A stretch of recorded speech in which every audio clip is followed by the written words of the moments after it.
thousands of soldiers and others, and to come in with 152 planes going every which way, and very rapid speeds and helicopters, and to come out with no deaths and the loss of no equipment. It was pretty amazing. Nobody's seen anything like it. I was called by the leaders of numerous countries. I won't go into which ones, but the biggest and the strongest, and they said that was very impressive. They were all impressed. But today I'm delighted to welcome almost 24 of the biggest and most respected oil and gas executives in the world to the White House. It's an honor to be with them. We have many others that were not able to get in. I said if we had a ballroom, we'd have over 1,000 people. Everybody wanted. I never knew your industry was that big. I never knew you had that many people in your industry. But here we are. And if you, in fact, if you look, come to think of it, well, I got to look at this myself.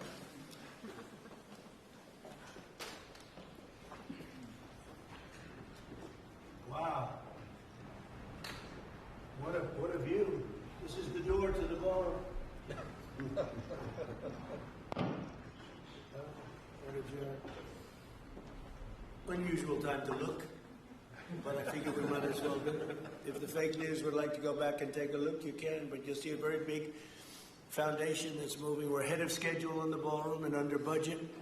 It's going to be, I don't think there'll be anything like it in the world, actually. I think it's going to be the best. We went from, this is, as you know, our biggest room, which would seat 100 for dinner, maybe, if you're lucky, if you're nice and tight. And the ballroom will seat many. And it'll also take care of the inauguration with bulletproof glass, drone-proof ceilings, and everything else, unfortunately, that today you need. So we're going to discuss how these great American companies can help rapidly rebuild Venezuela's dilapidated oil industry and bring millions of barrels of oil production to benefit the United States, the people of Venezuela, and the entire world. And yesterday, the number is 30 million barrels. I can't even, is that a correct number? 30 million barrels. You hear that, Peter? Of oil was given to us by Venezuela. That's a lot of oil. It's about $4 billion worth, and it's on its way to the United States right now. And we want to thank Venezuela for that.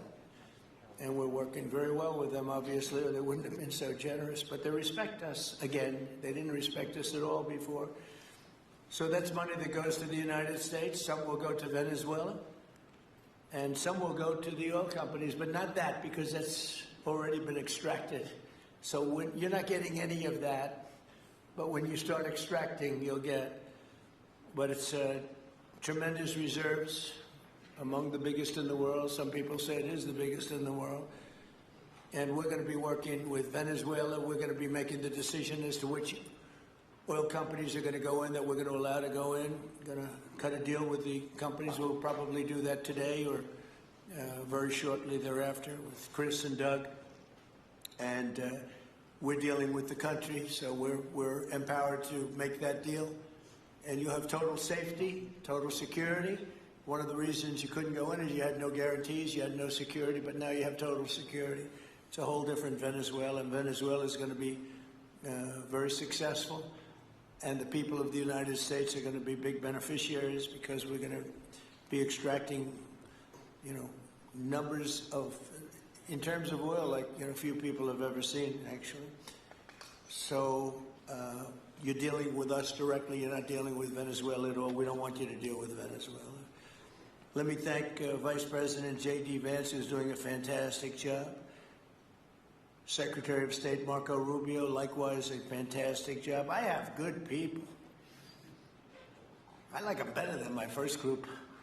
But we had a great, despite that, we had a great first term. We had some great people there too, by the way. But we had a great first term. We had the greatest economy in the history of our country in the first term, but this is blowing it away. And you haven't seen anything yet. Everyone's been shocked by the numbers, 5.4% GDP. And that's despite the fact that we were badly hurt by the Democrat shutdown, of which they'd like to see if they could shut it down again.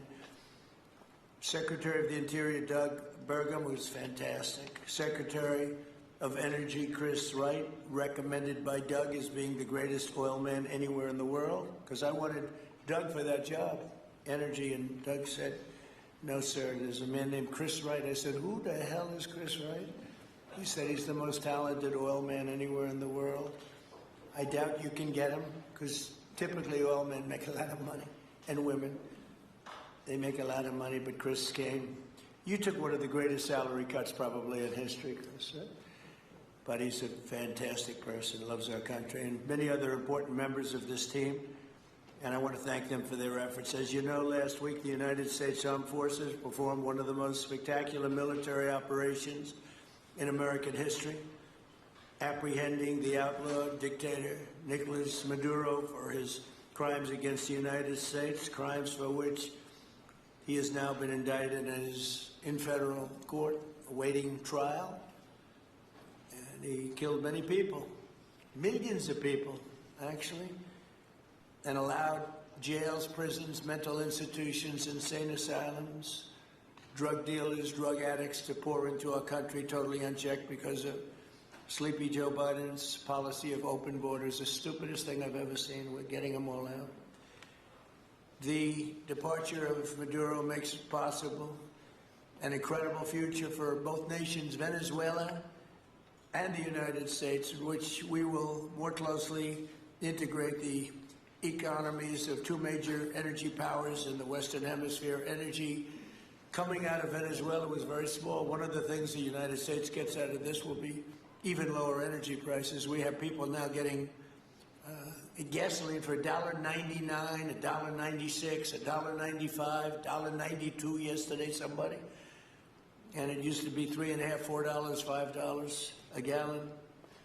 Think of that, $1.99. Decades ago, the United States built Venezuela's oil industry at tremendous expense with American skill, technology, know-how, and dollars. But those assets were stolen from us, and we had presidents who did nothing about it. This president is much different than your other presidents. They did nothing about it. They stole it. Some of the people in this room were a little bit younger when that happened, but not that much younger. It wasn't that long ago. But they stole our assets like we were babies, and the United States did absolutely nothing about it. So now we're doing everything about it. Now we're doing 500% about it, but it's a long time after the act took place. So they stole from us, and it was taken by socialists and communists at the time, and Venezuela was going bad, really bad. And as much oil as they have, they're producing almost nothing, which is just a system.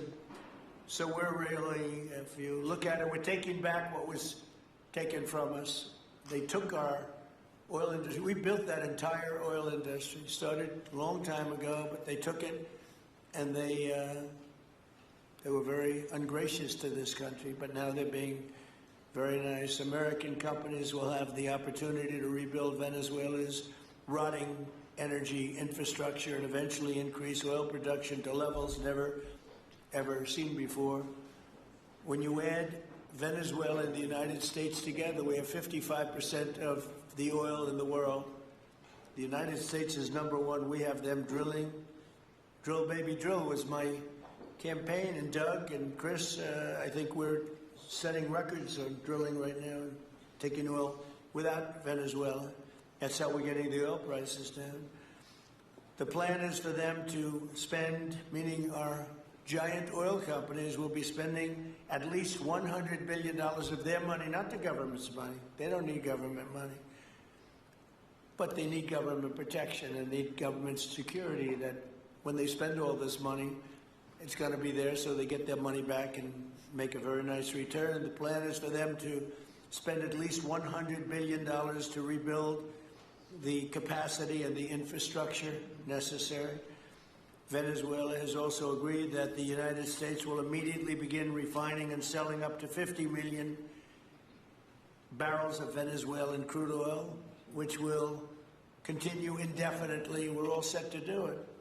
We have the refining capacity. It was actually based very much on the Venezuelan oil, which is a heavy oil, very good oil, great oil. It's fantastic for certain things like asphalt roads, best there is in the world for asphalt roads and other things.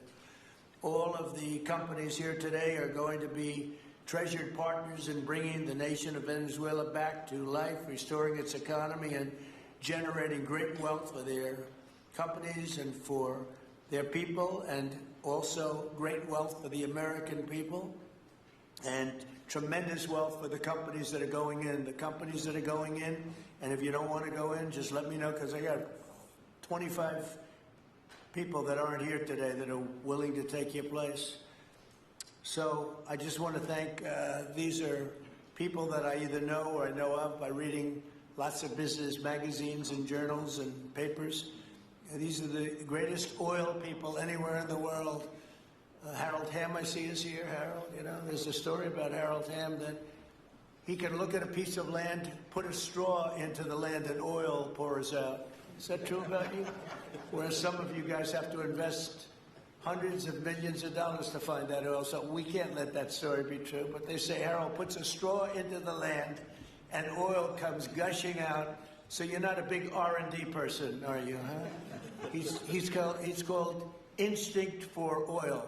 Now, he's got other problems, but we won't talk about those problems. But he's been a great supporter of mine for a long time, haven't you, Harold? So congratulations. But we have, and I think Harold would agree, we have the greatest oil men and women anywhere in the world sitting in this room right now.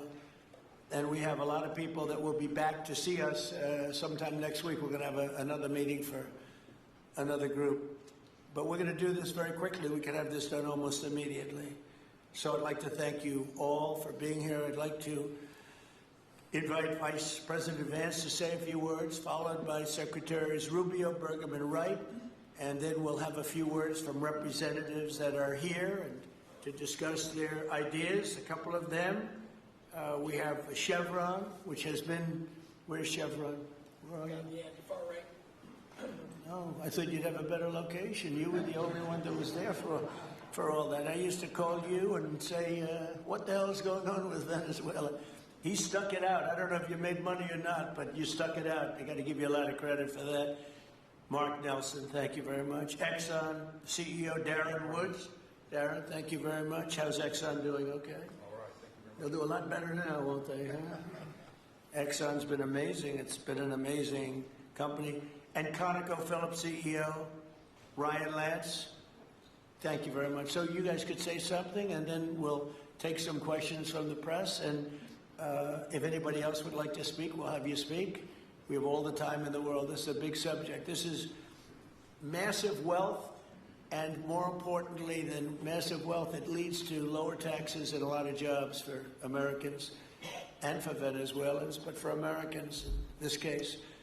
And I just, again, appreciate you all being here. And I'd like to ask JD to say a few words, please. Thank you.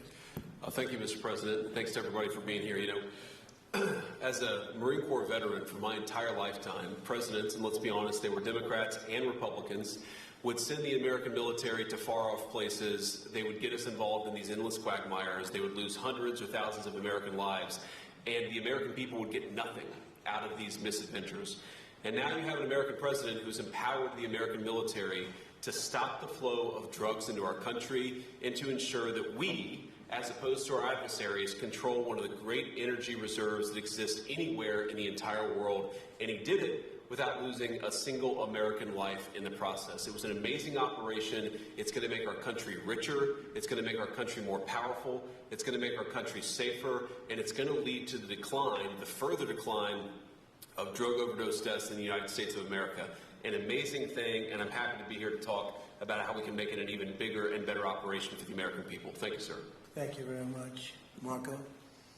Thank you, Mr. President. And I think this is a reminder that everything this president does, everything President Trump does, is with the American people in mind. It was not in the national interest or national security of the United States and of our people to have in our own hemisphere a country, not just with vast energy reserves, but controlled by an indicted narco-trafficker who flooded our country with illegal immigration, including drug gang members, openly cooperated with drug gangs, and by the way, stole the wealth of that country to fund a repressive regime and also benefit adversaries such as Iran. All of that is now changing.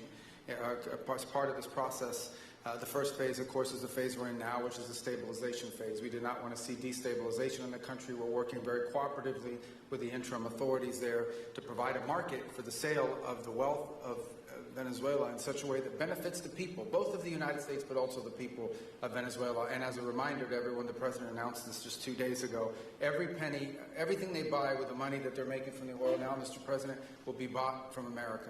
And that includes everything from equipment for the oil industry to food to medicine and everything in between. The second will be a phase of recovery, and then some of these phases will interlap, and that is to have a normal economy again where the money goes to the benefit of people, not the benefit of our adversaries or the benefit of elements in that country and around the world that are against our interests, at the same time as a process of reconciliation has to happen internally among the different sectors of society and politics and the like. And finally, the third phase, which is the most important of the three, is when the country fully transitions into a normal country that we have strong economic and diplomatic and relations with, that is friendly towards the United States, that's not a foothold for our adversaries, that serves our interests, but also the interests of the people. It'll be a country that is wealthy, a country that is prosperous for the people, not for a handful of criminals, but also a country that is supportive of our interests in the region and throughout the world. And we thank you, Mr. President, and the team you've assembled that have brought us to this point. A lot of work remains, important work, but this is historic. Okay. Thank you very much. Doug? Well, Mr. President, I want to thank you for your leadership, not just as President, but as Commander-in-Chief. The boldness, the execution, the breathtakingly precise work that you've delivered both in Iran back in June and here has changed the field for the whole world. And you always ran about the idea of peace and prosperity. And in Venezuela, as you know, this was a playground for every bad actor in the world. We had Russians, or Iran, terror groups, all of them profiting from this criminal organization that was pretending to run the country. That makes America safer. You've secured the border, we're stopping the flow of drugs, and now with the normalization of relationships on an economic basis, it's going to mean tremendously for the prosperity of the American people. So I just want to say again, congratulations to you and to the entire leadership team. It's been an amazing, historic week on the scale of things that we haven't seen perhaps for 125 years in terms of the U.S. Exerting its influence over Latin America in a way that's going to make a change for generations. And on behalf of all the oil executives that are here today, Chris and I want to say thank you to all of you. It's your technology, your innovation that has put America in the place where today we are the most energy dominant country in the world. And that position is what's allowed us to take the action that we're taking with statecraft, with military action. None of that would happen if we were dependent on everybody else for energy. So you're a big part of the reason that we're able to move the way we are today, and we're grateful that you're here to be part of the solution going forward. Thank you, Doug, and you are doing a fantastic job, and we appreciate it. Everybody appreciates it. They know who's doing well. Chris Wright? Thank you, Mr. President. Yeah, what we've seen in the last week is leadership matters and credibility matters. Venezuelan oil has been sanctioned for many years, and the oil just flew, those sanctions were not enforced. That oil just floated out to trafficked by bad actors of the world. The resources weren't gone to a central place. The corruption and decline of Venezuela has been a crisis for the people of Venezuela, and as Secretary Rubio said, massive spillover effects in the United States, in crime, in drugs, in kidnappings, and in taking a huge resource base and making it not exploited, not developed. The whole world is a poorer, less opportunity-rich place because of that. When you have materials underground, they've been underground for 1 million years. That does not make them a resource. That does not make them valuable for your country, your people, or the world. They only become a resource with technology, with capital, with rule of law, and a system of governance that encourages the harvesting of those resources to make the better world. And we see here the dramatic contrast between the United States, which may have less oil underground than Venezuela. We have 20 times the production of Venezuela, 20 times the impact of human betterment, massively better quality of living here in the United States. That was at risk under the last administration. We've seen a lot of attacks on the energy that makes the world go round. President Trump's election has removed those risks, has embraced reality about how the world is energized, and we are record production of oil in the United States, record production in natural gas in the United States. We've seen a meaningful decline in gasoline prices, diesel prices, travel prices because of jet fuel. And now President Trump is taking the genius of a different way to try to solve a 25-year festering problem in Venezuela, that all the traditional things have not worked, but ordering both a tremendous military operation to remove the heads of a criminal organization masquerading as a government, and then to use the power of our military, not to fire bullets, but to stop the flow of Venezuelan oil to the world, immediately gave us leverage over the interim authorities in Venezuela and has allowed us to be in this position today where the actions of this government can massively improve Venezuela for the better, and the bigger impact is to massively improve the quality of life, affordability, safety, and security of the United States. Very proud to be here. And we'll turn it over to Mark Nelson, who's the vice chairman of Chevron. Chevron has been in Venezuela for over 100 years, continuously. Mike Wirth, the CEO, had a knee replacement recently. He's not here. Mark is a tremendous leader in our industry, and I'll turn it over to him. Thank you, Secretary Wright. Again, I'll send Mike Wirth's regrets. He really wanted to be here, Mr. President. Great guy. On his behalf, I have 3 very quick thank yous and an assurance I'd like to provide you all. The first thank you, Mr. President, is to you. It's thank you for convening this gathering. It's thank you for your leadership, and thank you for continuing to keep American energy domination in the forefront. So thank you for that. Thank you very much. The second thank you actually is to the cabinet. So Secretary Rubio, Secretary Berg, and Secretary Wright, your ability and commitment to continue to engage with the parties around the table to keep the world working is greatly appreciated. So thank you for that. And the final thank you actually would go to our Venezuelan employees of Chevron. They have been working tirelessly to operate safely, protect the environment in country, and their dedication and skill will help us in this next chapter. And finally, I'll close with the assurance.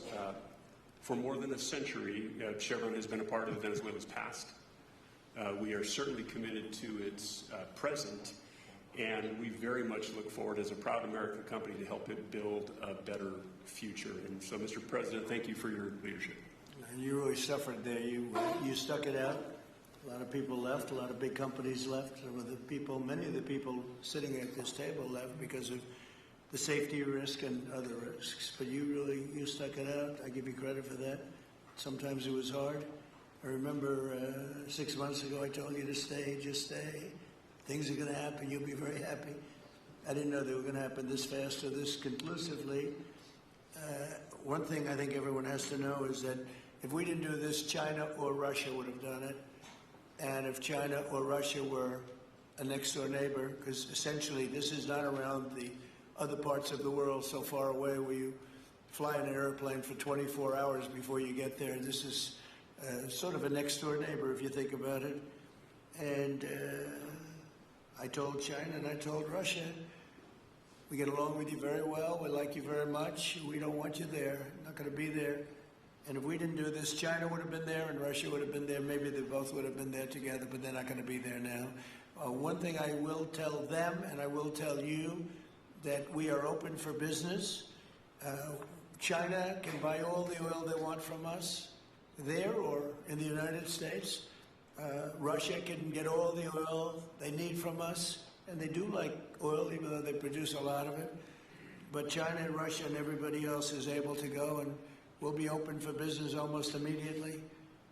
I have a feeling the $100 million will be spent $100 billion will be spent very, very rapidly by these very big, powerful, and rich companies, and I think they're going to be able to rebuild the infrastructure. And I hope it's going to be brand new as opposed to a rehab, because I know the tremendous difference between the new and the not so new in your industry. The new is much more beautiful, much better in every way, and actually much smaller. It's like everything else, gets smaller and stronger. It's a combination of smaller, better, and stronger. So I hope you're going to build all brand new stuff, rip out the old crap that's been there for so many years, and do it the right way. You're going to be there a long time. If we make a deal, you're going to be there a long time. If we don't make a deal, you won't be there at all. It's, sort of interesting. But again, China and Russia would have been there if we didn't do this. And the other thing people ask about the second wave, I don't think it's going to be necessary. We have an armada, a giant armada like nobody's ever seen in that part of the world. And it's stationed off the coast. And we are getting along so well with the people that are involved and representing Venezuela that I don't think we're going to have any, I don't think it's going to be necessary to do the second wave. We were planning on a second wave, but the first wave was so powerful and so good and so strong. And frankly, the people in the country, they did the right thing. They were smart. They did the right thing. They didn't want to go through a second wave, but we've got a tremendous number of the most powerful ships in the world right there. I don't think we're going to have to use that. I'm happy to say that. I don't think we're going to have to use that at all. If I could ask Chevron, you did a great job. I want to thank you. And ExxonMobil, if you would say a few words, and then followed by Conoco, great companies, massive companies, great companies. Exxon, please. Sure. Thank you, Mr. President. I appreciate the invitation and the opportunity, frankly, for the entire industry to show up and provide a perspective. Frankly, we've been kind of unresponsive to the press regarding Venezuela. I guess today's the opportunity to address the press directly with respect to a number of questions that have been asked of ExxonMobil. First and foremost, obviously, is the interest that we have in Venezuela. And I think, the way I would position that, I think one of the reasons why we see many of the industry players here is we're in a depletion business for a product that is in great demand and will be in demand for many, many, many decades to come. And as a depletion business, the biggest challenge we have is finding resources. There's an opportunity in Venezuela with all the resources there. We don't have that challenge of finding. We have the challenge of developing those resources. So I think it's in the best interest of these companies and, frankly, society as a whole for the industry to be interested in understanding what the opportunity here represents. I'll just share a philosophy that ExxonMobil has when we enter countries, because we do business all around the world in a number of different regimes. We take a very long-term perspective. The investments that we make span decades and decades, so we do not go into any opportunity with a short-term mindset. And there's a value proposition that we have to meet.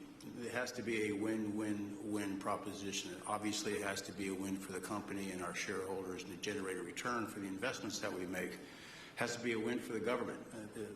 The resources are an important source of revenue that helps support the people of the places that we do business.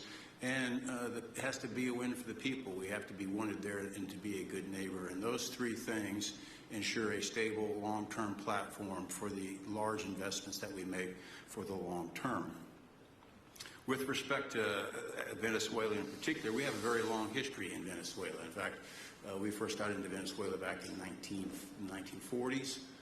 We've had our assets seized there twice, and so you can imagine to re-enter a third time would require some pretty significant changes from what we've historically seen here and what is currently the state.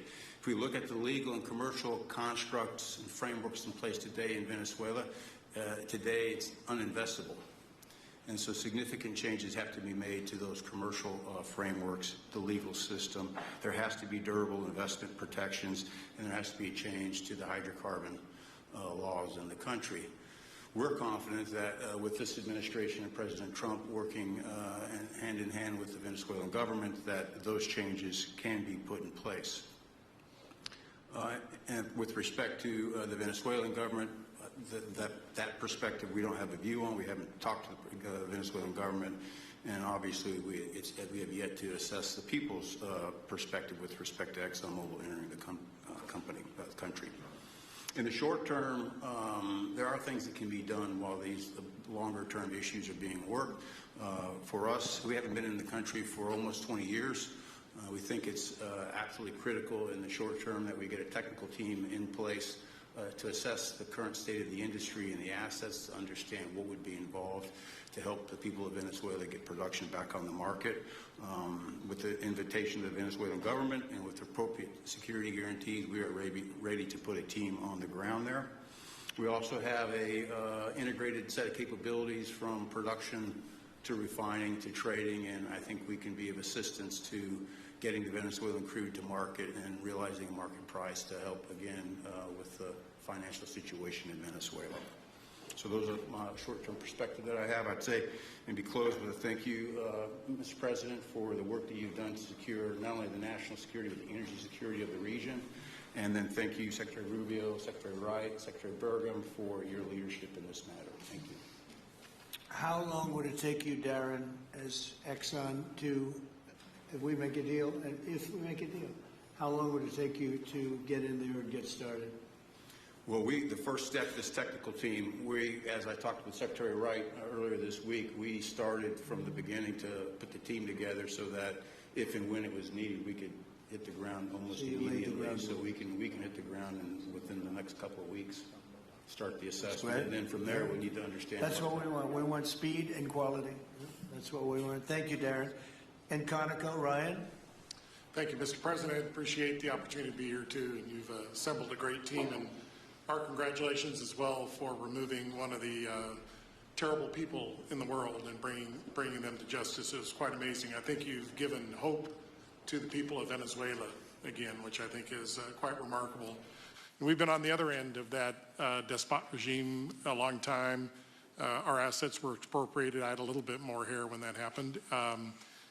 And, you know, I think we're the largest non-sovereign credit holder in Venezuela today. So we're in a bit of a different situation, but I think your big and bold idea to use energy commerce instead of conflict is something that could make a real big difference in Venezuela. And our company certainly stands ready to help in that endeavor. Encourage you to continue to think bigger and even bolder. And we've had some discussions with your energy team about that as well. As we think about the other people that need to be in this room and in this discussion are the banks, and including probably the Exim Bank, as we think about how the debt needs to be restructured and the financing to deliver the billions of dollars that are required to restore their energy infrastructure. And I think as we think that big and bold, we need to be also thinking about even restructuring the entire Venezuelan energy system, including PDVSA. And I think if we can do that and think bold, there's an opportunity to be quick, fast, and restore the quality of what's happened in Venezuela, or what's been lost in Venezuela over the course of the last 25 years. So thank you for this opportunity. Well, thank you very much, and you'll get a lot of your money back. We're going to start with an even plate, though. We're not going to look at what people lost in the past, because that was their fault. That was a different president. You're going to make a lot of money, but we're not going to go back. You left a lot of money behind, I guess, huh? What number? 12 billion. How much? 12 billion? Well, it's a good write-off. It's already been written off. It's been written. All right, thank you. You'll make it back one way or the other. You're all going to do very well. I think really very well. Marco just gave me a note. Go back to Chevron. They want to discuss something. Go ahead. I'm going back to Chevron, Marco. Thank you, Marco. Was there a question, Mr. President? Yes, go ahead, Marco. What are you saying here? Mark, if you increase. can update us on operations in the ground and with the appropriate approvals, what you might be able to achieve in the next 12 to 18 months, give us a little view from the ground. You bet, you bet. So today, Chevron has 3,000 employees in 4 different joint ventures in Venezuela today. And over the past 5 to 7 years, they've taken production from about 40,000 barrels a day to 240,000 barrels a day, essentially getting those facilities and that equipment up to standards that would be something that people in the room would be more accustomed to. Given the work we've done with Secretary Wright and Secretary Burgum and even Secretary Bessent, I think we have a path forward here very shortly to be able to increase our liftings from those joint ventures 100%, essentially effective immediately. We are also able to increase our production within our own disciplined investment schemes by about 50% just in the next 18 to 24 months. And that's just leveraging what's on the ground. So to Secretary Rubio's comments about phase one, this is taking the momentum of improvements we've already made there locally and building on those and creating more momentum for the people of Venezuela. Do you think you have an advantage being there? It's, you know, you've been there by the skin of your teeth. It's been tough for you to be there. But do you think you have an advantage over the other people in this room by the fact that you are there? Yeah, I think there are, Mr. President, I think there would be days where it didn't feel like an advantage, and there are days where it does feel like an advantage. But having people on the ground today that care desperately about the people of Venezuela and know how to operate the assets that are there is a definite advantage today. Would you say the best locations are available, or would you say the best locations are already sort of worked, even though they're in very bad shape? The best locations for finding oil, the best locations for oil? There are more opportunities than not, Mr. President. With 300 billion barrels of reserves and resources in country, there are lots of opportunities for many companies. Will you be building new, or will you be using the old infrastructure that you have?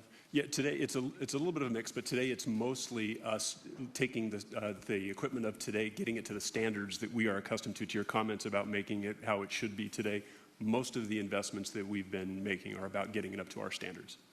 Well, I think you're going to make an investment, but you're going to get your money back very quickly, and that's part of our thing. We're going to have you get your money back fast, and then you'll give a lot to Venezuela and to the United States after that. Okay, so you'll be in good shape. Could I ask Harold Hamm to say a few words? He's been a friend of mine for a long time. Very amazing man, actually, amazing energy person. Well, thank you, Mr. President. It's good to be here with so many dignified people. And this effort particularly, and thank you for your effort for what you've done here, taking this despot out of that area. And the world dealt with him way too long. Certainly our industry knows that this is a real jewel that can be developed for the people of Venezuela and also benefit the world. And like Secretary Wright said, it has not been done. That's not been done in the past, and they had a good chance at it.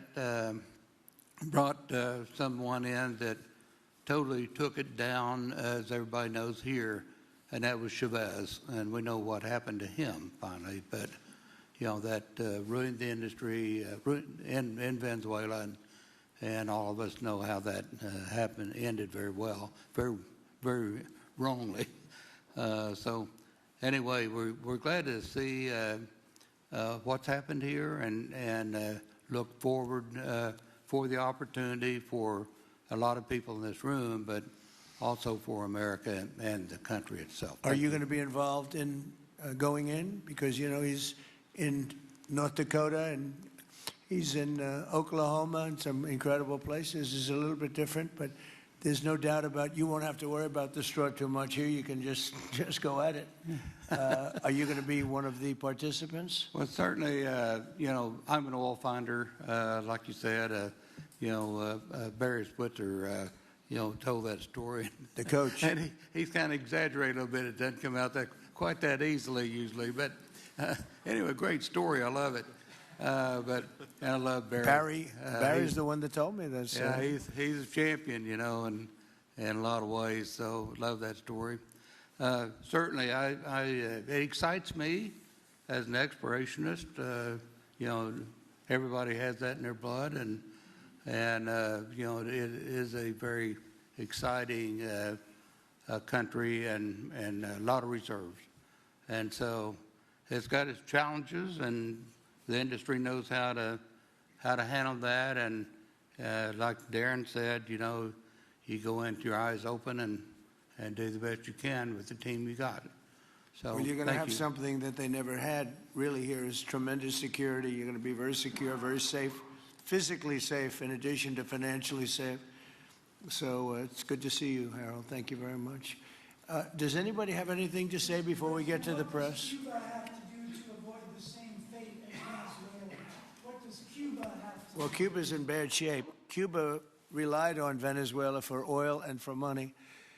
and nobody really knows what's going to happen with Cuba. They're doing very poorly. They're really third world all the way, and we have a lot of great Cuban Americans, and I would say Marco fits very solidly into that category. And I might ask you to say a few words about, we were discussing it before, Cuba is a very different, they don't have energy, they don't have oil, but they would live off of the oil from Venezuela, and what they do have is very strong people and very powerful people militarily, and they would protect the people running Venezuela, and they would take in a lot of money from Venezuela. Now they don't have that. They won't be taking in any money. So, Marco, what do you think? Well, I mean, the fundamental problem in Cuba is that it's run by incompetent people that don't know what an economy looks like, much less a functioning one. They've made a choice, and that is they would rather have political control over their people than they would have an economy that functions. And they've gotten away with it for 60-something years because they've had donors, the Soviet Union, and now most recently Venezuela. But that's now gone. So the people in control in Cuba have a choice to make. They can either have a real country with a real economy where their people can prosper, or they can continue with their failing dictatorship that's going to lead to systemic and societal collapse. So it's a very stark and dramatic choice, and it's one we hope to make the right one. We don't have an interest in a destabilized Cuba, but that would be their fault because they refuse to allow the people of Cuba to have either economic or political freedom for that matter. And you have a lot of people in this country that want to go back to Cuba and help Cuba. A lot of people have left, they came in penniless, they didn't have anything, and they've become very rich people in our country, and they want to very much go back and help Cuba. So that's something that Cuba has that a lot of other places don't have. Peter? President Trump, thank you. I do want to ask you about Minnesota, but first, just more on topic. President Zelensky said that he was watching with the rest of the world as you made this order to go and capture Nicolas Maduro. And he said, if that's how it works with dictators, then the United States knows what to do next. Sounds like he wants you to go and capture Vladimir Putin. Would you ever order a mission to go and capture Vladimir Putin? Well, I don't think it's going to be necessary. I think we're going to have I've always had a great relationship with him. I'm very disappointed. I settled 8 wars. I thought this would be in the middle of the pack or maybe one of the easier ones. And I don't know if you know, Peter, the last month, they lost 31,000 people, many of them Russian soldiers, and the Russian economy is doing poorly. I think we're going to end up getting it settled. I wish we could have done it quicker because a lot of people are dying, and mostly soldiers. They get hit in Kiev and they get hit a little bit here and there, and people are dying there too. But largely, it's the soldier population. When you have 30,000, 31,000 soldiers dying in a period of a month, 27,000 the month before, 26,000 the month before that. That's bad stuff. So, as you know, President Biden gave $350 billion to Ukraine to fight, and we would never get that back, although I did make a rare earth deal to get it back, so we will be getting it back, but shouldn't have done that. It was a bad thing to do. I will say that right now, because I was able to get NATO to up GDP from 2% to 5%, NATO's got a lot of money, and they're paying for everything. We're not losing any money. We're making a lot of money, I guess, if you think of it, because we're selling them military equipment. They're probably giving it to Ukraine. But we're selling them to NATO military equipment. We're getting full price and all of that. But that's not a big deal to me. What is a big deal is stopping a war where 30,000 people are being killed every single month. And on Minnesota, the vice president yesterday suggested that Renee Good, who was killed by this ICE officer, was part of a broad left-wing network. What has your team told you about this broad left-wing network? Who is in charge of it? Who's part of it? What's it called? Well, I haven't seen the vice president's statement, but he's generally very accurate. I hate to say. Look, I watched that yesterday, and there are a lot of different forms to it. But there was a woman screaming, "Shame, shame, shame, shame." She was a agitator, probably a paid agitator, but in my opinion, she was an agitator, a very high-level agitator, so professional. She wouldn't stop screaming. I said, this isn't a normal situation. This is a professional troublemaker, because you heard it and I had it. Now, I will say this, the news sort of turned her down, turned her off, because you're trying to watch. She was so loud and so crazy and just not normal. When somebody sees something like that, they don't go screaming and the same words. So I guess you could say professional, but I didn't think she did a very good job. You have agitators, and we will always be protecting ICE, and we're always going to be protecting our Border Patrol and our law enforcement. Mr. President, in your conversations with these oil executives today, did you provide any security guarantees so that they can do their work safely in Venezuela? Yeah. And separately, Mr. President, they will have those guarantees, yes. And separately, Mr. President, I'm curious in terms of the future of Venezuela. Do you see Venezuela now led by Delcy Rodriguez as an ally of the U.S.? Is that the way that you view that country right now? They seem to be an ally, and I think it'll continue to be an ally. And we don't want to have Russia there. We don't want to have China there. And by the way, we don't want Russia or China going to Greenland, which if we don't take Greenland, you're going to have Russia or China as your next door neighbor. That's not going to happen.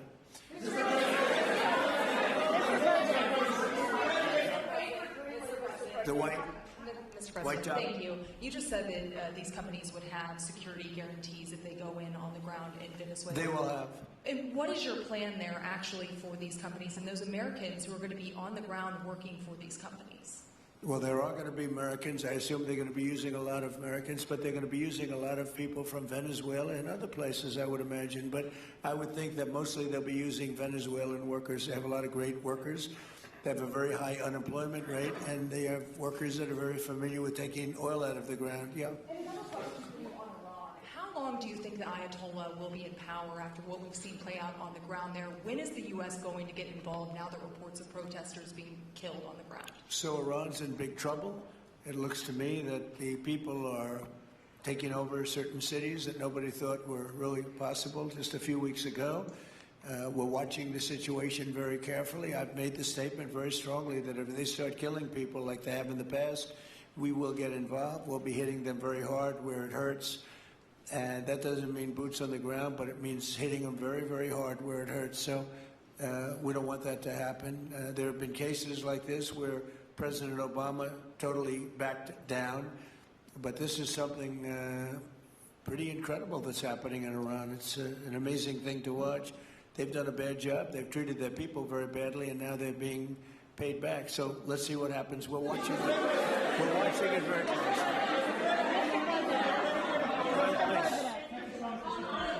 Yes, go ahead. Thank you so much, Mr. President. Do you have any comments in reaction to the recent attacks by the Syrian government alignment groups against US-backed Kurdish forces in Aleppo, Syria, which killed dozens of civilians and displacing many families? Does your administration bring peace between the Kurds and the Syrian government? I want to see peace, yes, I do. The Kurds and the Syrian government, we get along with both, as you know very well. They have been natural enemies over the years, but we get along both, and we want to see Syria succeed. And so far, I think they are succeeding, but this is just breaking out, and we want to see that stopped. Go ahead, please. Sir, you're meeting with the President of Colombia, Gustavo Petro, in a few weeks. Do you hope this meeting with Gustavo Petro marks a new chapter, a new beginning in the benefit of the U.S. and Colombia relations? What country? Colombia, with the President of Colombia, Gustavo Petro. I had a very good talk with him yesterday, and he's been very hostile to us and to the nation and to me, called me a dictator, lots of other things. Called Biden some terrible names, far worse than he called me. But he called yesterday through people, and he wants to meet, and that's fine with me. I've made up with people also, you know, so we're going to have a meeting with him. We had a very good conversation. The people of Colombia are incredible people. Marco would know that better than anybody because he's married to a woman from Colombia. And I don't mean Columbia University. That would be, I'm not sure. I think I like Colombia, the country, better, if you want to know the truth. The people are great people. I look forward to meeting with them. We're going to meet in the very near future. Would you meet the interim president of Venezuela here in the White House? Would you greet her to discuss the fate of the oil? Yeah, well, I'm going to meet a lot of people, and we're going to meet, you know, we meet a lot of people. When you end 8 wars, you get to know a lot of people, and I think it's very important. As an example, we have over $18 trillion think of it, $18 trillion coming into our country. A lot of that's coming in from foreign countries like Saudi Arabia and Qatar and UAE and others. And I get to meet a lot of people, but I will be meeting with various representatives of Venezuela probably pretty soon. We haven't set that up. But the relationship that we have with the people that are currently running Venezuela is very good. We also have a young lady that received the Nobel Peace Prize. She's going to come in and pay her regards to our country, really, to me, but I'm a representative of the country, nothing else. And she's coming in sometime next week, I think Tuesday or Wednesday, and we'll see how that is. But no, we're dealing with the people from Venezuela. We're dealing with them very well. I think they've been very smart in the way they've dealt with us, frankly, because that whole place could have been obliterated with one more strike, and we didn't want to do that. Thank you so much. I have a question for you on Minneapolis, but on Venezuela and your meeting with Machado next week. If she gives you her Nobel Peace Prize, will that change your view about her running that country? Well, I have to speak to her. I mean, I'm going to have to speak to her. She might be involved in some aspect of it. I will have to speak to her. I think it's very nice that she wants to come in, and that's what I understand the reason is, because Norway is very embarrassed by what took place. I mean, they're getting decimated. Look, whether people like Trump or don't like Trump, I settled 8 wars, big ones, some going on for 36 years, 32 years, 31 years, 28 years, 25 years, some just getting ready to start, like India and Pakistan, where already 8 jets were shot out of the air, and I got it done in rapid order without nuclear weapons. I can't think of anybody in history that should get the Nobel Prize more than me, and I don't want to be bragging, but nobody else settled wars. Obama got the Nobel Prize. He had no idea why. He still has no idea. He walks around, he says, I got the Nobel Prize. Why did he get a Nobel Prize? He got it almost immediately upon attaining office, and he didn't do anything, and he was a bad president.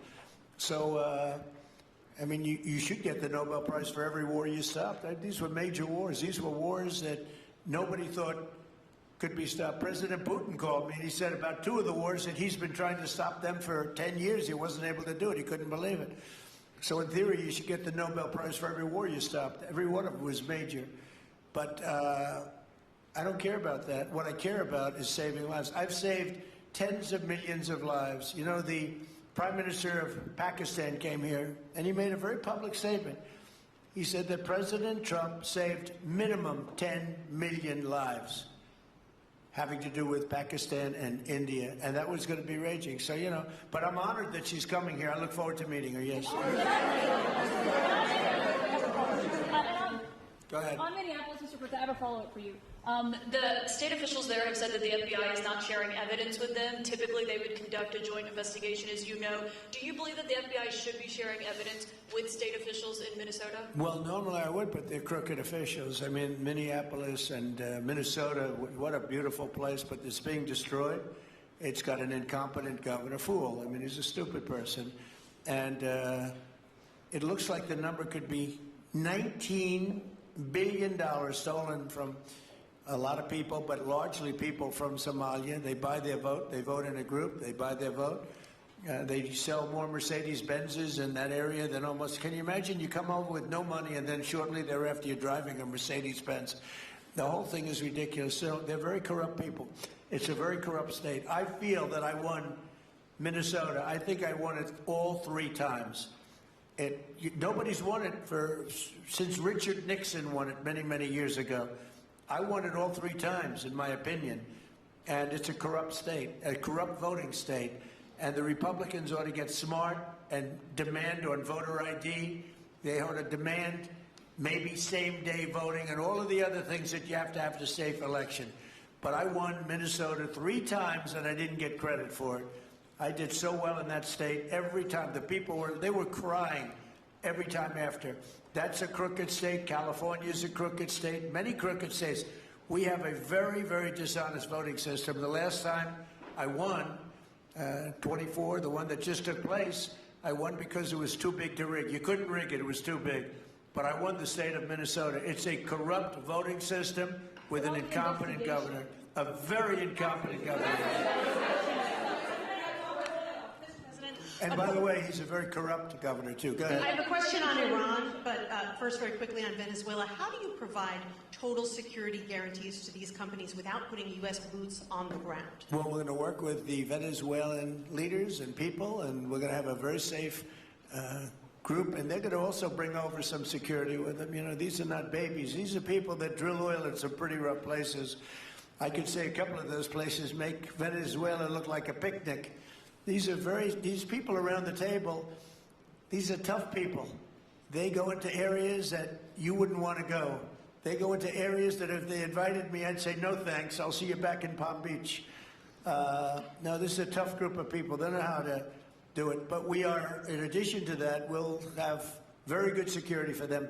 We're going to make sure there's very, very good security. And I think the people of Venezuela are going to give you very good security. You know, the people, now I'm not talking even leadership, the people of Venezuela are going wild over this. They named a street after President Trump. What do? You attack a country and they name a street? That's never happened before. Although I heard that's also taking place in Iran. They named a street, the protesters. I just hope, you know, just God bless them. I just hope the protesters in Iran are going to be safe, because that's a very dangerous place right now. And again, I tell the Iranian leaders, you better not start shooting, because we'll start shooting too. With your glasses, sir, go ahead, please. Hold it. Next to you. Yes, glasses. The gentleman with the glasses. All right, thank you, Mr. President. With those very big glasses, actually. Yeah, Ferrari, actually. Mr. President, I have two questions. What do you want the European Union to do in Ukraine? The European leaders are pretty divided on Ukraine. And then, if you can reiterate this straight message that you have to the Iranian leader, to Khomeini, the message that you have. You're talking about Iran? Oh, Iran, yeah. What do I want Iran to do? I'm sorry? Where are you from? Italy. Oh, nice place. Yeah. Okay. The first question. So what are you asking about Iran for? Well, if you can answer about Europe and what you think the Europeans should do on Ukraine, and then a message. Well, look, Europe has been doing so much for Ukraine, but it hasn't been enough. And obviously that I would say that President Putin is not afraid of Europe. He's afraid of the United States of America, as led by me. There's no fear of Europe. You know, Europe's fallen behind, and Europe, and JD said it very strongly, I don't know, he took a lot of heat, but I didn't give him any heat. Europe is a different place. Europe is changing. Europe has got to get its act together. I love Europe. I guess I came from Europe, essentially. My roots are in Europe, but Europe is a different place. They have to get their act together. Now they've said they have a great NATO leader, and they've gone up to 5% from 2% GDP. That's a big step. But they have to be very careful with their immigration policy, and they have to be very, because, you know, I will just say, to be nice, that there are certain places in Europe that are very important that are no longer recognizable. I'm being very nice. I'm being very diplomatic when I say that. They are not recognizable. And they have to be careful on energy, because they're putting windmills all over the place and losing a fortune. They're destroying their country. They're just destroying the beautiful landscapes, the beautiful everything. They're doing, by the way, in case you people don't know, I'm not much of a windmill person. I can proudly say, Doug, that we have not approved one windmill since I've been in office, and we're going to keep it that way. My goal is to not let any windmill be built. They're losers.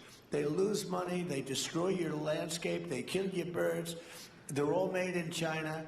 And all you have to do is, you know, just about all of the windmills are made in China, the structures. All you have to do is say to China, how many windmill areas do you have in China? So far, they're not able to find any. They use coal and they use oil and gas and some nuclear, not much, but they don't have windmills. They make them and sell them to suckers like Europe and suckers like the United States before. They are the worst form of energy, the most expensive form of energy, and in 8 years they're rotted out anyway. Go take a look at Palm Springs, California, and take a look at what that looks like. It looks like a junkyard of steel. So we don't approve, and I've told my people, we will not approve windmills. Maybe we get forced to do something because some stupid person in the Biden administration agreed to do something years ago. We will not approve any windmills in this country. On Venezuela, is it ultimately more important to you to establish stability there or democracy there? Well, you're talking about maybe the same thing. I mean, you're talking about stability or democracy. I don't know. To me, it's almost the same thing. We want stability, but we do want democracy. Ultimately, it'll be democracy. Peter? I do have a policy question, President Trump, but I'm having a hard time seeing here. I see the American flag lapel pin. What is the other lapel pin on your Somebody jacket? gave me this. You know what that is? That's called a happy Trump. And consider the fact that I'm never happy. I'm never satisfied. I will never be satisfied until we make America great again, but we're getting pretty close, I'll tell you what. This is called a happy Trump. Somebody gave it to me. I put it on. Thank you. And the policy question. How much money are you thinking of giving people in Greenland to get them on board with a possible U.S. I'm not talking about money for Greenland yet. I might talk about that. But right now, we are going to do something on Greenland, whether they like it or not. Because if we don't do it, Russia or China will take over Greenland, and we're not going to have Russia or China as a neighbor. Okay?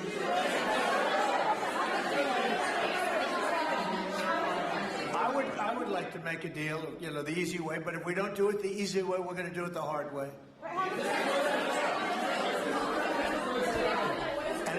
And by the way, I'm a fan of Denmark too. I have to tell you, and you know, they've been very nice to me.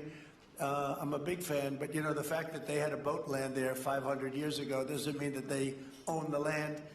I'm sure we had lots of boats go there also, but we need that because if you take a look outside of Greenland right now, there are Russian destroyers, there are Chinese destroyers and bigger, there are Russian submarines all over the place. We're not going to have Russia or China occupy Greenland, and that's what they're going to do if we don't. So we're going to be doing something with Greenland, either the nice way or the more difficult way. Please, go ahead, ma'am. On Greenland, Mr. President, why is it so important to you to own it when you have a military presence there, which you could expand to affect security? Because when we own it, we defend it. You don't defend leases the same way. You have to own it. And, you know, with a nation, look at what happened with Obama, with that horrible deal they made with Iran. It was a short-term deal. It was like a 9-year deal. Countries can't make 9-year deals or even 100-year deals. Countries have to have ownership. And you defend ownership, you don't defend leases. And we'll have to defend Greenland. If we don't do it, China or Russia will. It's not going to happen. We are not going to have, and I like China, I like Russia, I love the people of China, I love the people of Russia. I get along very well with President Putin, but I'm very disappointed in him. I get along very well with President Xi. I'm going to go over to China in April, but I don't want them as a neighbor in Greenland. Not going to happen. And by the way, and NATO's got to understand that. I'm all for NATO. I saved NATO. If it weren't for me, you wouldn't have a NATO right now. But we're not going to allow Russia or China to occupy Greenland, and that's what's going to happen if we don't. Go ahead. On the economic report that came out today, Mr. President, one, can you respond to that? And two, it was an amazing report. The most amazing thing is government jobs are way down, and yet the unemployment or the employment numbers are very good. We've gotten rid of tremendous numbers of federal jobs, government jobs. Nobody's ever seen anything like it. And yet the employment numbers are very good. They're really getting better. But now we have all of those people to work in the private sector for a lot more money. I think that's one of the very big things. The other thing is at 5.4%. And remember, this is after we had a shutdown. And that shutdown had an impact because the concept of the shutdown, even though it's before, people knew we were going to be shutting down. A lot of bad things happened. And by the way, on January 30th, you may have another shutdown. We'll see what happens. But I think the numbers, Caitlin, were really amazing. Look, to think about 5.4%, nobody thought that. They thought it was going to be 2%. And you know what it is? It's tariffs. And it's also November 5th. We had a great election, a great election. Our country was dead 1.5 years ago. And now we have the hottest country anywhere in the world. And I hope you guys were impressed. 5.4%. And we haven't even really transitioned yet. There's no reason it can't be much, much higher than that. Yeah. First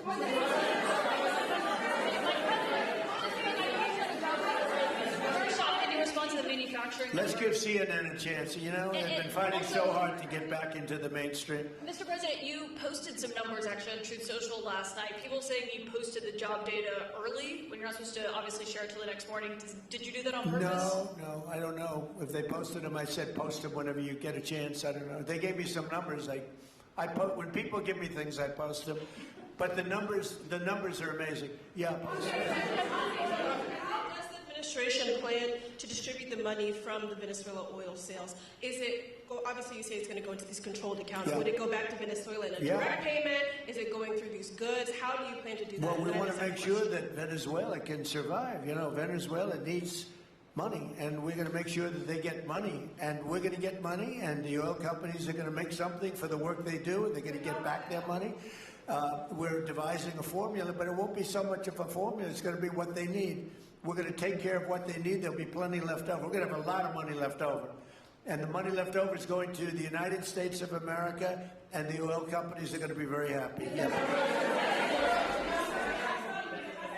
Thank you, Mr. Would the administration offer a backstop to these oil companies for like financial guarantees, some sort of backstop, if the country did destabilize again? That's a very interesting question. Using the word backstop, I haven't heard that word in a long time. That was at the Wharton School of Finance I last heard. That's a good term.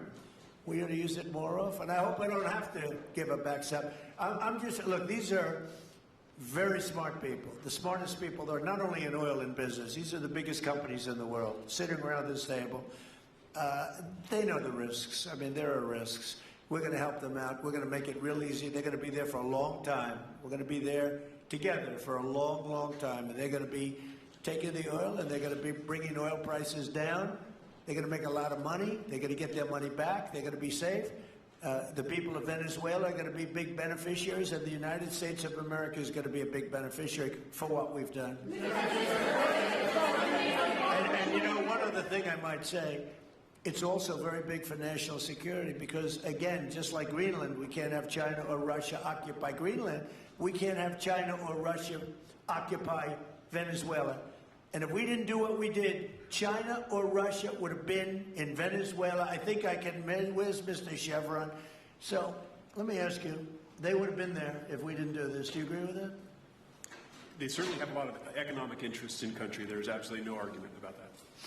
They were trying to be there. I mean, you know, we had a Russia, I guess sort of I call it a semi-Russian ship yesterday that we took over, and Russia decided not to defend that ship against us. It's a big movement.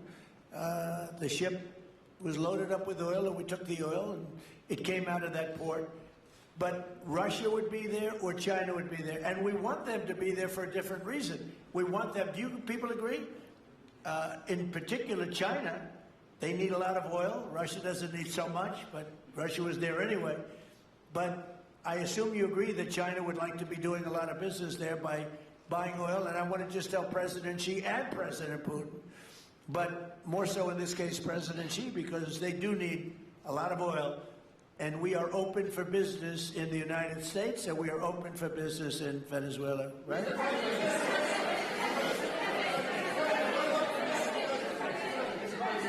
Go ahead, sure.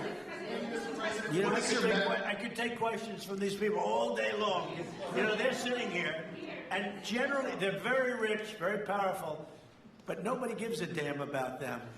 It's a sad thing. You have all that money, all that power, and look at all these crazy questions. We could do this all day long and they wouldn't be satisfied. So we'll take a few more, though. Let me ask you more importantly, do you have any questions from the biggest? Hold it.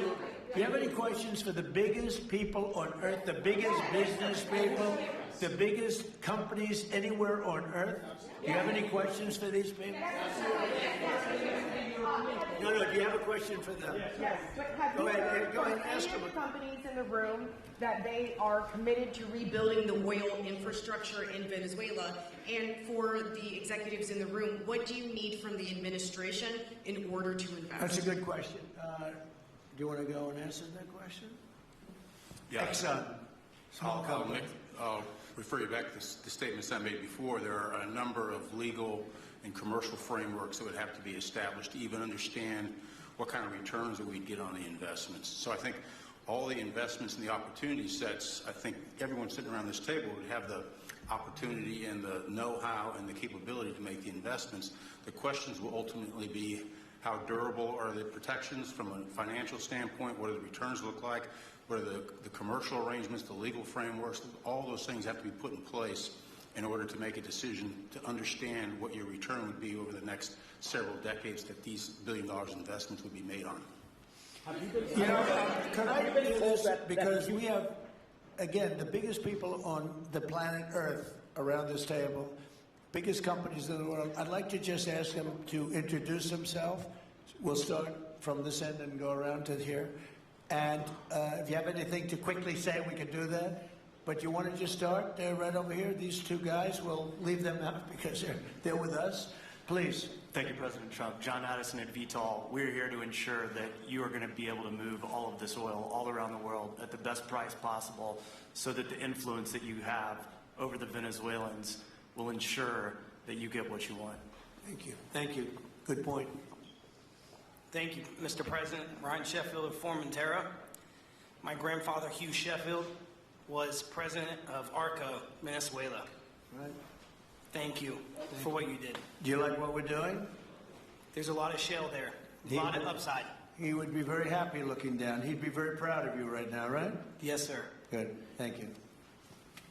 Mr. President, Luis Rodriguez. I'm probably the only Venezuelan American sitting on around this table. I want to personally thank you for the courage of your actions over the last couple of weeks. I think I speak, and I speak of Venezuela in general in saying there's optimism. You've brought optimism to the table, and if the conditions are met, the opportunity is absolutely immense. I agree with that. That's true. Thank you. Well said, too. It's immense. This is a tremendous opportunity. Thank you. Richard Holton from Trafigura. We're working with your administration, Mr. President, to bring that Venezuelan oil to the United States. Our first vessel should load in the next week. Good job. Thank you. I think the reason that most of us are here and thinking about the future is because we trust you initially to set this program up that will work and guarantee that this can be done. And there's a huge investment that needs to be done. We've all agreed on that. And certainly we need time to see that through. So thank you for what you've done. Thank you very much. Thank you. Mr. President, I'm Lane Riggs, CEO of Valero Energy, and we're one of those companies that refineries in the U.S. are uniquely configured to run Venezuelan oil, and we're more than happy as this opportunity expands for us to further invest in our refineries to produce more. And you're very much set up for the heavy oil, right? Yes, sir. That's great. That's great. We're ready for it. Thank you, Mr. President. Thank you, Mr. President. Thank you for having us here. Thank you. And thank you for opening the door to a better Venezuela. We are a Spanish company, but we are fully committed to invest here in the States. We have invested over the last 15 years $21 billion in the American oil and gas industry, in Pennsylvania, in the Gulf of America, in Texas, and in Alaska, with the discovery of Pica, that is going to have the first oil this quarter, and is going to change, it's going to reverse the declining history of that great state of Alaska. We are in Venezuela, Mr. President, with our partners of ENI. We produce the gas that guarantees the stability of a half of the grid power in Venezuela.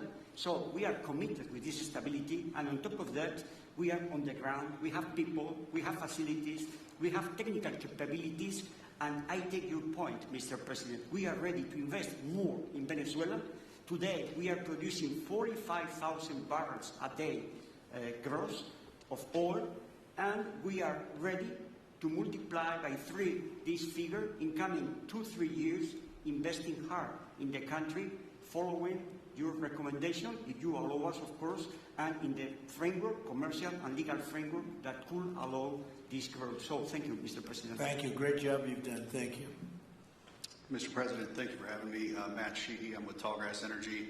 We are an infrastructure business, so whether it's oil, gas, CO2, we move that around. So most of my customers are sitting around the table, and happy to lend our expertise to what's going on in Venezuela to support the people. And obviously infrastructure is going to be critical to see it repaired. Thank you. Thank you. Mr. President, thank you. An honor to be here. Marianne Mannon, Marathon Petroleum. We are one of the largest U.S. refiners. On behalf of the men and women of Marathon Petroleum and of our industry, thank you and the administration for what you're doing for U.S. energy independence. We have the ability and the capability of our assets to process Venezuelan crude, and the people of Marathon Petroleum stand ready to do so. Do we need more refineries in our country? In the U.S., probably not. We have sufficient capacity. That's amazing. A lot of it was approved during my first term. We were getting you approvals that nobody could have gotten in Louisiana and other places, and they got built. Before that, it was a disaster. We didn't have the refineries. Now we do because of the first term. Please. Darren Woods, ExxonMobil. Okay, we'll go over here. Thank you, Mr. President. Jeff Hildebrand, founder and chairman of Hillcorp Energy, one of the largest private energy companies in America. Who's bigger, you or Harold? We're close. Huh? We're close. Harold. Absolutely, Mr. Harold. But thank you for your great, tremendous leadership in protecting the interests in the Western Hemisphere. The message that you have sent to China and our enemies to stay out of our backyard is absolutely fantastic. So thank you. Thank you very much. And finally, Hillcorp is fully committed and ready to go to rebuilding the infrastructure in Venezuela. You'll go there? You'll be going? Yes. Good. That's good. You'll be very happy. Thank you very much. Thank you, Mr. President. Jeff Miller, CEO of Halliburton Company. We are the largest American oilfield services company. We're the second largest in the world. Been in business over 100 years. Started operations in Venezuela in 1938. Long time in Venezuela. I personally lived there for 4 years and raised my kids there. So quite familiar with Venezuela, and just couldn't express gratitude more so for the opportunity to return to Venezuela under the stability that I know that this team and your team are able to deliver. So when did you leave? Huh? When did you leave Venezuela? As a company, we left under the sanctions in 2019. So we had intended to stay, and then when the sanctions went into place, we were required to leave. But very much interested in returning. And there's 600 Venezuelans with Halliburton today, all around the world. Look forward to putting them back to work. Great job. Great job. You'll be back.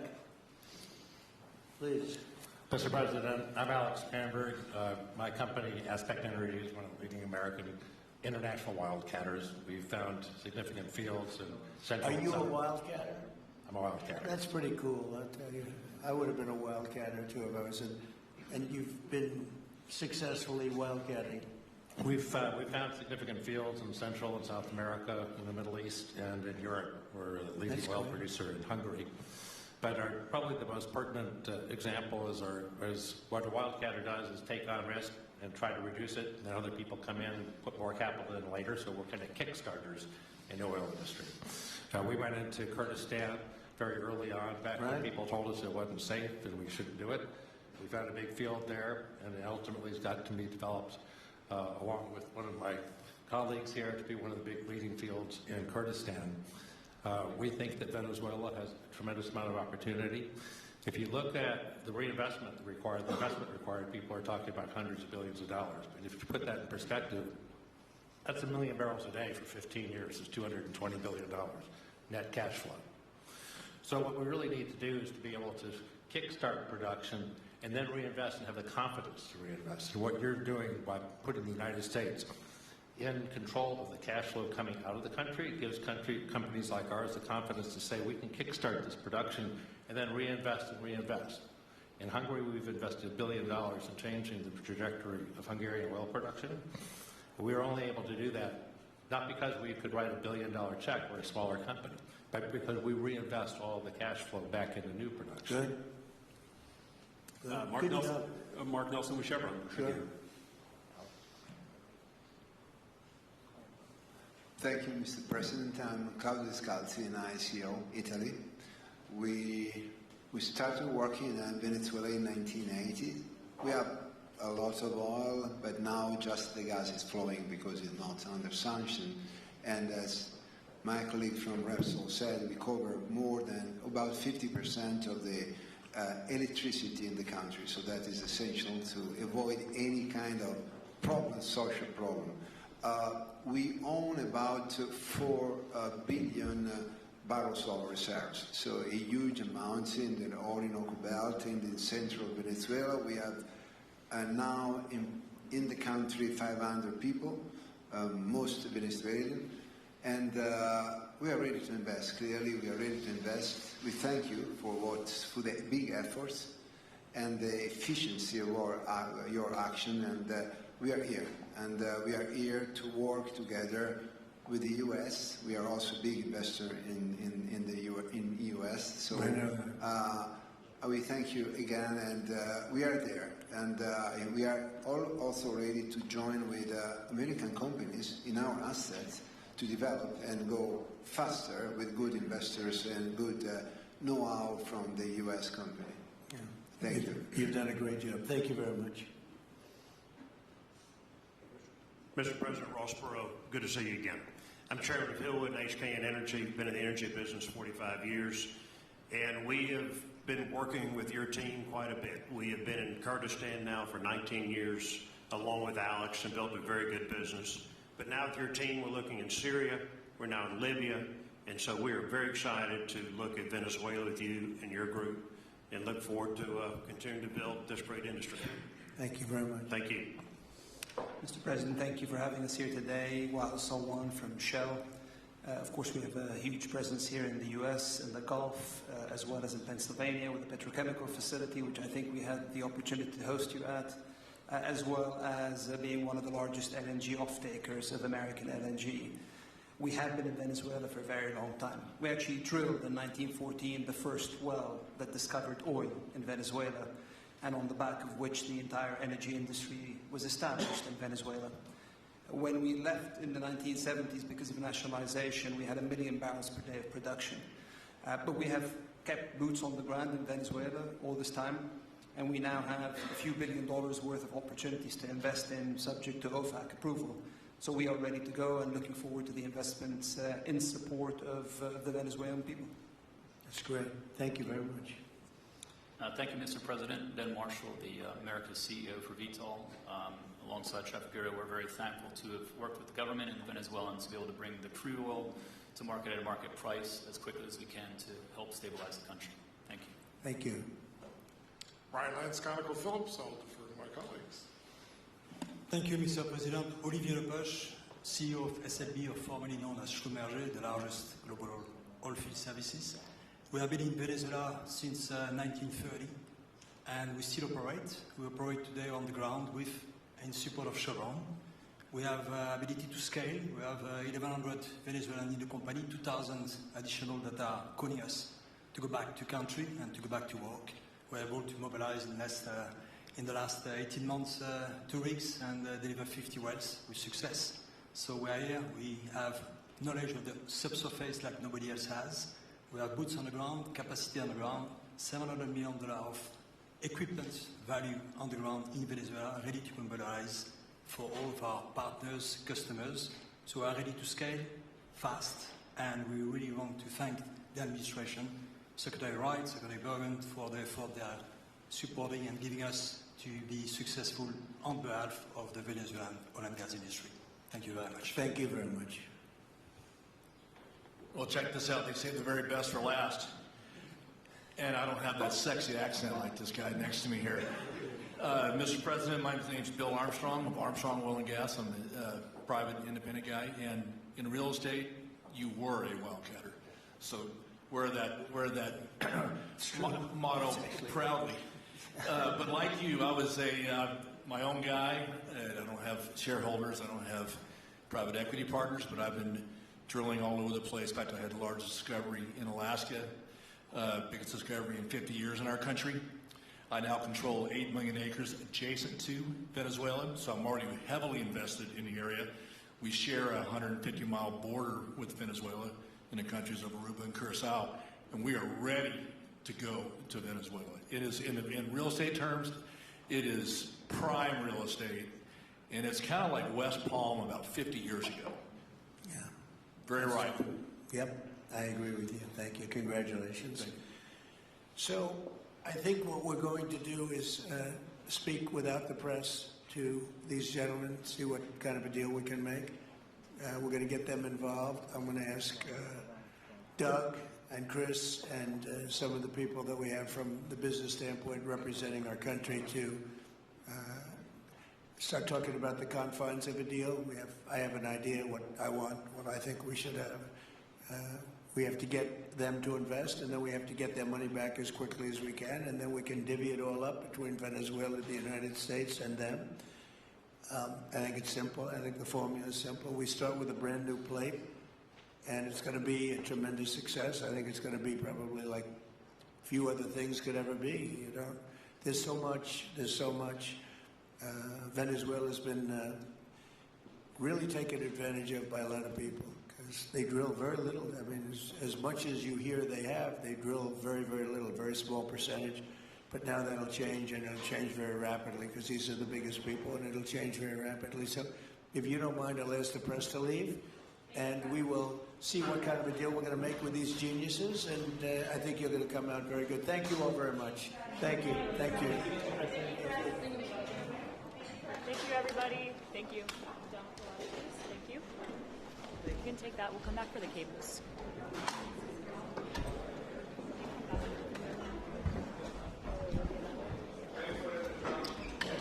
You can come back for anything. Okay, thank you. Thank you, Keith.